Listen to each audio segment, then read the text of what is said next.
Fjallraven and welcome to the Bushcraft store. And what I'm going to run through with you is really how to optimize on both the comfort and durability of your Fjallraven G1000 kit. So if you're not in the field and you've managed to wash your kit before you wax it, that's infinitely better. If it's clean and the fabric is clean, then you've got no, if you like, contamination between your fabric and your wax. If you are in the field, you can easily wax it. Your kit may be grubby, you can still get some decent repellency, but washing first is ultimately better. At home, you can either use an iron or a hairdryer. With a hairdryer, use the hottest setting you can get, and with an iron, you're going between, on the iron, 1 dot and 2 dots. That's some silk weight to a wool weight. And personally, I prefer 2 dots, the wool weight. It's seen as a cool temperature, but in actual fact, it's very hot to touch. But it'll be really effective at driving the wax right down into the substrate of the fabric. Whereas with your hairdryer, it's simply not that hot. Hot enough to make a difference, hot enough to melt the wax, but you won't get it right down into the depth of the fabric. So here we have a pair of kebs. So this is what you call a hybrid garment. We're using 2 types of fabric. We've got the polycotton in G1000 and the nylon 6.6 in the stretch areas.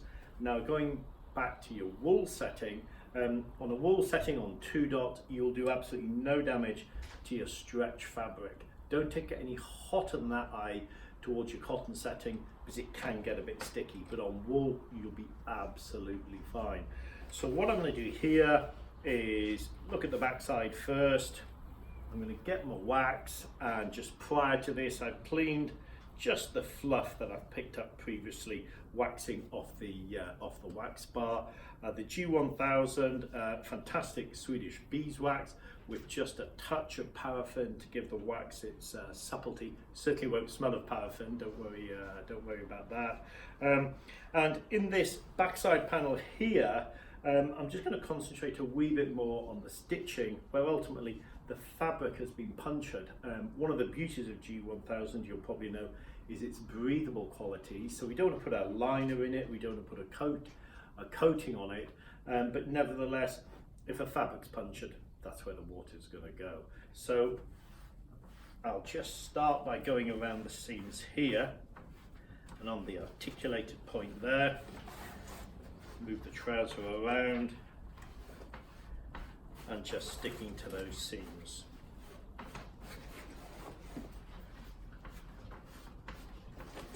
And then once I've completed that, I'll go to the main piece of fabric, and just putting a bit of weight on the bar, on the wax, I'm just going to scrape it so I can see the paste just lying on the fabric there. Just taking my time, I'm just going to do ultimately 1 layer, and what I'm looking for is just to keep it as even as possible. It's not a rocket science, it's very much by the eye, but as I say, all I want to do is see that white paste evenly spread over. Now we're in the summer months, and what I'm going to do is stick to 1 layer of wax all over the garments, but I'm going to double up on the backside, on the knees, and the inner gaiter point. They're basically your pressure areas. With one exception, I'll only wax on the outside of the garment, but later on I'll turn the trousers inside out, and again put a wax layer on the inner lower leg, because that's where your mud is, your schist and the like of that. Okay, so we'll carry on here. And we're just about ready to iron it in. But I will show you as part of this what it's like with the hairdryer as well. So I get my iron, I'm just going to double check it's on the wool setting, which it is, and nice and slowly I'm going to iron that wax in there. Taking my time.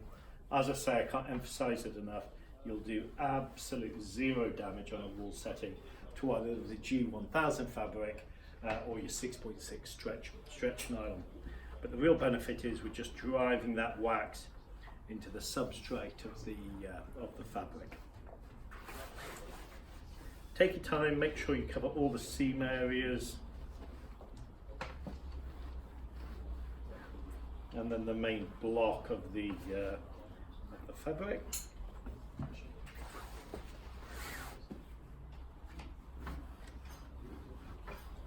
And that works really well. Go over the areas 3 or 4 times that you've already waxed, and that's just creating the heat and the drive for the wax to lie really nicely within the fabric.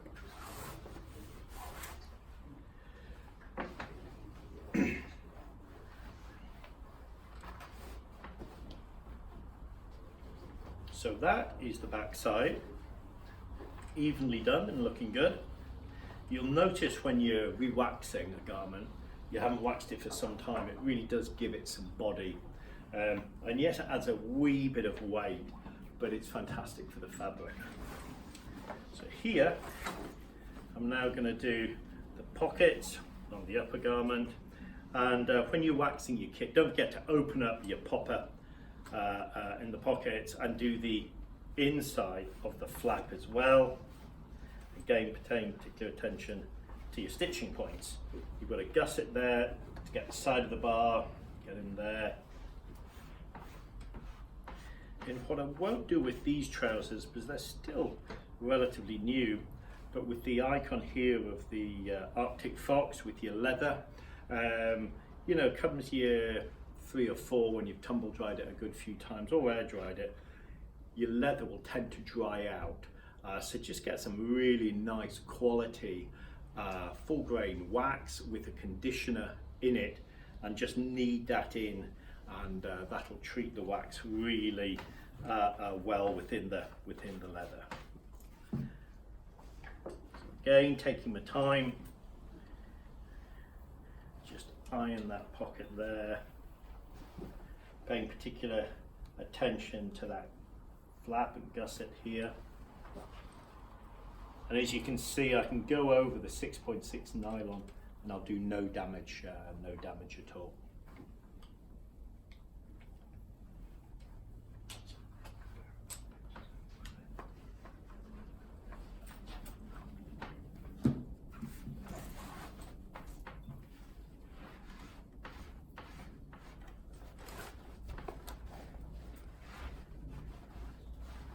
So the knees are a wee bit fiddly, and we articulate a lot of our fabric. That just increases the comfort and less wear on the garment itself as you're striding along. Just make sure again, as we did with the backside, that your layering of wax is nice and even.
So we're now going to wax the lower part of the leg, and as I said earlier, what we'll do is turn the trouser leg inside out and wax both clearly the outside that we're doing now, but also 5 or 6 inches of the inside as well, because that's where you're clearly going to find the mud and the schist on the ground. So it just helps the fabric and helps your comfort as well, keeping drier.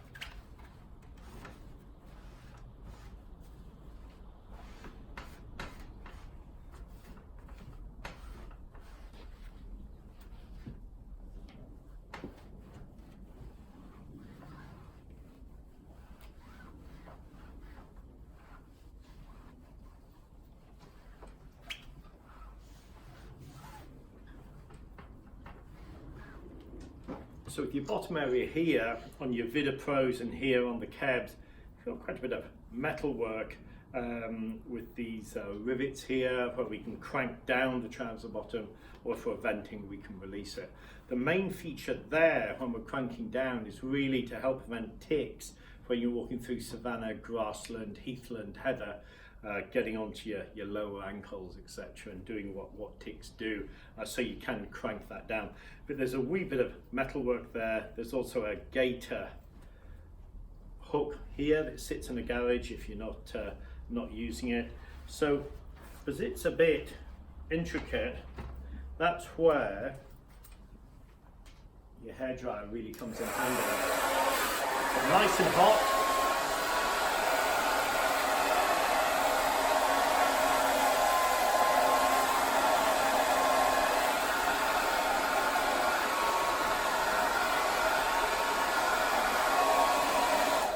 And that works really well.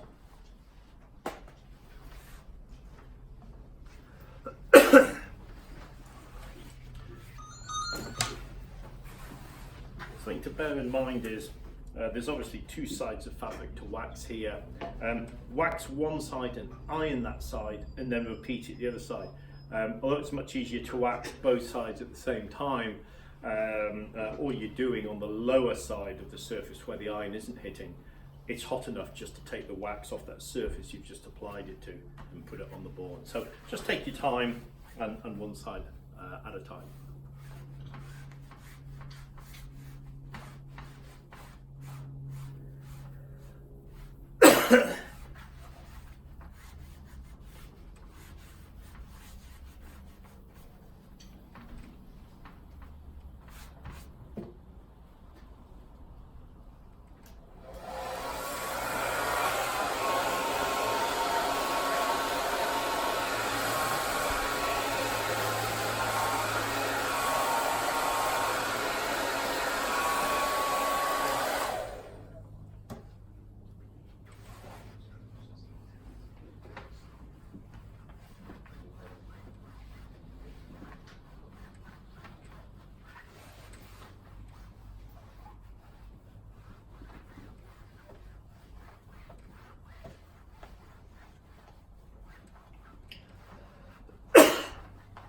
So now what we'll do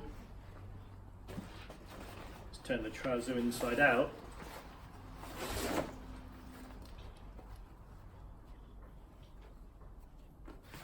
Lay it down and just come up about 5 inches of the trouser and we will wax the interior. In the summer months you could omit that, especially if it's going to be dry. And bear in mind, in dry, arid climates with G1000 and the Greenland wax, the real advantage is if it's going to be super dry and super hot, just wash the wax out.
Great stuff. And then it'll work out so we can do like a height.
Yep.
Great stuff.